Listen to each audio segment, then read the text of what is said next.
अस्सलाम वालेकुम व्यूअर्स, आपका होस्ट अब्दुल्ला खान एक बार फिर हाज़िर है स्पार्को के एक नए हॉब के रिव्यू के साथ। इसका मॉडल पहले मैं आपको बता दूं, इस हॉब का मॉडल है जी 2010। ये मेरा ख्याल आज तक 2010 से बाहर नहीं निकले, या 2010 है या 2007 है या 2005 है, इधर ही फंसे हुए हैं। बहरहाल आने वाले टाइम में जब ये हमें खुश करने के लिए चूल्हों पर हमारे नाम लिखेंगे तो इन्होंने फ़ौरन से ना 2010 से निकल कर 2025 में आ जाना, क्योंकि हम लेटेस्ट बातें करते हैं। 25 हमारी समझ में नहीं आता, हम 25 से भी आगे के मॉडल बनवाएंगे। और इंशाल्लाह अब ये चेक करें, ये है स्पार्को का stainless steel built in gas hob, automatic ignition. ठीक इस तरह जैसे पहले मैंने आपको कहा था कि आपने टिक्कियों से टेप लाजमी रिमूव करनी है। आपने देखा होगा इससे पहले वाले हॉब का रिव्यू जब मैं दे रहा था, मैंने मुकम्मल टेप रिमूव नहीं की थी, तो वो चूल्हा रिव्यू सही नहीं हुआ। फिर दोबारा कैमरा बंद करना पड़ा, हमें उसकी टेप उतारना पड़ी, फिर हमने उसकी वीडियो बनाई। तो ये है जी अब दूसरा बर्नर, इसकी भी मैंने टेप मुकम्मल रिव्यू कर दी। और आपने अगर ये पता लगाना हो कि हॉब ऑटोमेटिक है या सादा है, तो आपने इन चिमनियों से पता लगाना है। ये चिमनी और ये चिमनी, ये तीन चिमनियां हैं हॉब के ऑटोमेटिक होने की निशानी। अब मैं इसके सेल पॉइंट देखता हूँ कि इसमें सेल कहाँ से डलता है। लाएं जी, आपके हॉब के सेल का पॉइंट दिखाऊं। ये नीचे की तरफ देखें, ये ढक्कन खोलना है आपने और स्प्रिंग वाली साइड पे सेल की ये साइड रखनी है। सेल डाल दिया आपने और ये बंद कर देना है। अब है जी पाइप की बारी। पाइप का पॉइंट आपने देखा है, ये निकला हुआ है जी पाइप।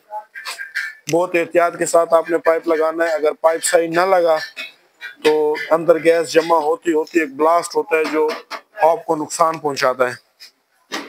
अब बात करेंगे हम चूल्हे के नॉब के बारे में। चूल्हे को बड़े ज़बरदस्त गोल नाप दिए और इन नाप को जैसे आप दबाएंगे फौरन आपको यहाँ चिंगारी नज़र आएगी, जो ये हॉब के ऑटोमेटिक होने की निशानी है। अंधेरे में नज़र आती है, हम रोशनी में खड़े हैं तो वो सही तरीके से नज़र नहीं आ रही। अब शायद आपको नज़र आ रहा हो। तो कड़ों की अगर हम बात करें, बड़े वीआईपी लोहे के कड़े दिए गए हैं मुख्तलिफ। ये दो एक ही डिज़ाइन के हैं और दरमियान वाला है वो है छोटा। मुझसे जब अक्सर लोग चूल्हा लेने आते हैं ना, ख़वातीन इस बात को माइंड न कीजिएगा, मुझे कहती हैं, मुझे वो उनके मर्द हजरात कहते हैं कि 3 वाला चूल्हा है। मैं उन्हें कहता हूं कि यार एक टाइम का खाना उससे पकता नहीं है, डेली कह देती है शाम को, शाम से खाना बाहर से लेते आइएगा। तो आप 3 वाला चूल्हा लेके जा रहे हैं, वो कैसे बनाएंगे 3 खाने। वो और दौर थे कि पहले लकड़ियां तोड़ के लाना, फिर आग जलाने, फिर रोटियां तंदूर पे अंदर पकानी, फिर अलहदा चूल्हे पे। आजकल तो भाई रेडीमेड जमाना है, फास्ट फूड मंगवाओ और खाओ। बहरहाल खैर, बात कहीं की थी, चले हम कहीं गए।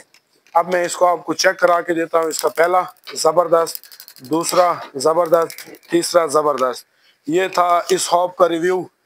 अगर मेरी बातों का ख़वातीन को बुरा लगा तो मैं माजरत चाहता हूँ। बहरहाल काम के साथ साथ कभी इंजॉय भी होनी चाहिए, तो इसलिए मैं कोई ना कोई चुटकुला छोड़ देता हूँ।